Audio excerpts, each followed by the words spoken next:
মাটি কাটার মেশিনে চাপা পড়ে মারা যায় এক শিশু। মেশিনের আঘাতে ক্ষতবিক্ষত শরীরের বিভিন্ন অংশ। অভিভাবকদেরকে সান্ত্বনা দিতে নেওয়া হয় হাসপাতালে। এর অনেক আগেই মৃত্যু হয় তার। মৃতদেহ বাড়ি পৌঁছার আগে আসে সমঝোতার প্রস্তাব। একরকম জোরপূর্বক সমঝোতাও করা হয়। বিনিময়ে নির্ধারণ করা হয় মোটা অঙ্কের টাকা। 1 বছর পরে সে টাকা চাইতে গেলে দেওয়া হয় প্রাণনাশের হুমকি। নিজ দলের নেতাদের এ ধরনের আচরণে বাকরুদ্ধ কৃষক দল নেতা সেলিম মাঝি। নোয়াখালীর হাতিয়ায় বুড়ির ইউনিয়নের কালিরচর গ্রামে ঘটে এই ঘটনা। রবিবার 28 ডিসেম্বর সকালে উপজেলা মুক্তিযোদ্ধা ভবনে এক সংবাদ সম্মেলনে এসব অভিযোগ করেন বুড়িরচর ইউনিয়ন 9 নং ওয়ার্ড কৃষক দল সিনিয়র সহসভাপতি সেলিম মাঝি। সংবাদ সম্মেলনে সেলিম মাঝি অভিযোগ করে বলেন, 1 বছর পূর্বে মাটি কাটার মেশিনে চাপা পড়ে নিহত হয় ইয়াসিন আরাফাত। তাৎক্ষণিক খবর পেয়ে আমার ছোট ভাই কালাম তা ঘটনাস্থলে গিয়ে দেখেন ইয়াসিনকে মেরে মাটি চাপা দেওয়া হচ্ছে। তার চিৎকারে মাটি না দিয়ে তাকে উপজেলা হাসপাতালে আনা হলে কর্তব্যরত চিকিৎসক তাকে উন্নত চিকিৎসার জন্য জেলা সদর হাসপাতালে রেফার করেন। সেখানে আমার ছেলের মৃত্যু হয়েছে বলে নিশ্চিত করেন ডাক্তার।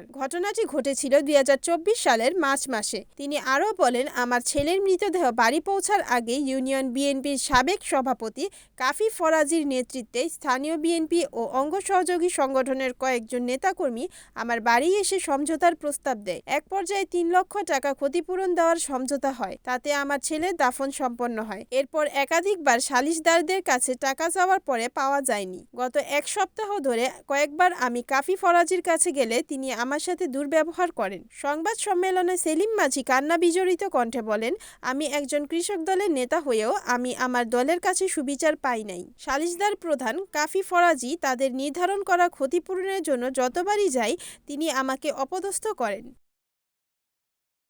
আমার নাম হলো সেলিম। আমার বাড়ি হলো ইউনিয়নও নয়, ওয়ার্ডও নয়। হ্যাঁ, আমার একটা সন্তান বগামিশিং আমাদের বাড়ির ভাষা মারিঘাটে, ওখানে সাইতে গেছে আর বাগেটের বাড়ি খাই আমার ছেলের একটা হাত একটা পা ভাঙি গেছে। ভাঙি যাবার পরে ড্রাইভারে আনের বগার মালিক তাসলিমের লগে ফোনে আর যোগাযোগ করলো।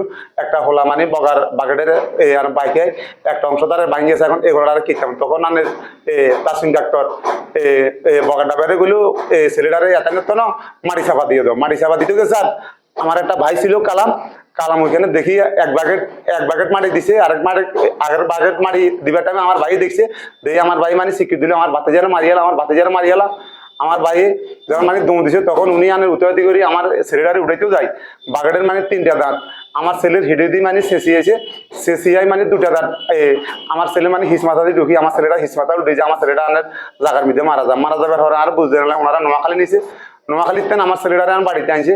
বাড়িতে আনার পরে আমি কেস দিমু। হ্যাঁ, আমার আনের বিচারালাই বলি আমার যেন আমার ছেলেটারা মারি লেছে ন্যায্য বিচারাই। আর কাফিরাজি সহ আলুদ্দিমাজি সহ ওনারা এখানে গেল। বিএনপির কোনো নেতা ওই দিন আমার বাড়িতে কোনো বাস ছিল না। আমি মামলা দিলে কারে দিই না কারে দিই কোনো নেতা বাস ছিল না। তখন কাফিরাজি হলো তাসিম ডাক্তারের মুরব্বী মুরব্বী হলো আলুদ্দিমাজি। ওনারা সেখানে আমি বললাম আমি বেশি কিছু চাই না। আমার ছেলে আরাফাত আমি সঠিক যে বিচার আমি ন্যায্য বিচারটা চাই। আমি ন্যায্য বিচার আমি মামলা দেবো। আমি যে জায়গা যাই আমার ছেলের ন্যায্য বিচারটাই আমি ওই জায়গায় যাবো। কাঠুরাজ বলে আমরা সমাজ পর্যায়ে আমরা ভাঙি দেবো। লাশ মরে গেছে। এখন এটার কি অ্যাক্সিডেন্টে মরুক যেমন মরুক ওরা মারিয়া লাগছে। এখন এটার কি আমরা বসি একটা ভাঙি দিই। তো হরাই মানছি সমাজ পর্যায়ে ভাঙি দিব। ভাঙি দিবার ওনারা 3 লক্ষ টাকা রায় করছে। 3 লক্ষ টাকা রায় করবার পরে এই টাকাটা আর লাশ দাফান আগে আমার ছেলের দাফান করবার আগে আমার টাকাটা দিব। 9:30 বাজে আমার ছেলের জায়নাজার ডেট দিচ্ছে। আমার ছেলেটার আনের 9:30 বাজে। 9:30 আগে আমার টাকাটা আর দিব। ওনারা বললো টাকা তোমার লাইন ন টাকা ছেলেটার দাফান করে এলো টাকাটা আর বিয়েলে দুমু কই আনা যখন সাগরিয়াদার গেছি সন্ধ্যা যাওয়ার পরে কাফিরা যোগ পুরো টাকাটা তো লাইন ন টাকাটা 15 দিন হরে আমার থেকে নিস। ওনাদের যে বগাটা তোর জিম্মি ওই বগাটা দিদি আমি কাফিরাজির অনুমতি পাই আমি গাড়িটা দিয়ে দিলাম। এখন আমার টাকাটাও নাই আমার সঠিক আমার বিচারটাও নাই। কাফিরাজি কইছে কাফিরাজি বলে আমি করলাম যে একটা কাগজ আছে কাগজটা দেন। আরে উনি বলে কাগজ দিতে হলে 50,000 টাকা লাগবে আর টিয়া নিতে হলে 50,000 টাকা দিতে হইব। যদি এই দলীয় যদি আমার বিচারটা না হয় আমার মতো মনে করেন আওয়ামী লীগের লোক আছে, জাতীয় পার্টির লোক আছে, জামাতের লোক আছে, এনসিপির লোক আছে, ওনাদের যদি এরকম একটা দুর্ঘটনা ঘটে ওনারা তো সঠিক বিচার আইতো না। কাফিরাজ কালকে টাকাটা হয়েছে কাফিরাজ আর কাইলে বল আপনি দিবি আয় নিরুপায় আয় আইছি সমাধি বাইকে ধরাইছি সংবাদ সম্মেলন করতাম।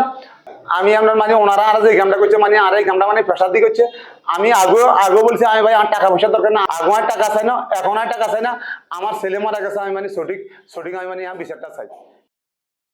Report Hanifuddin Sakib, NNTV, Noakhali.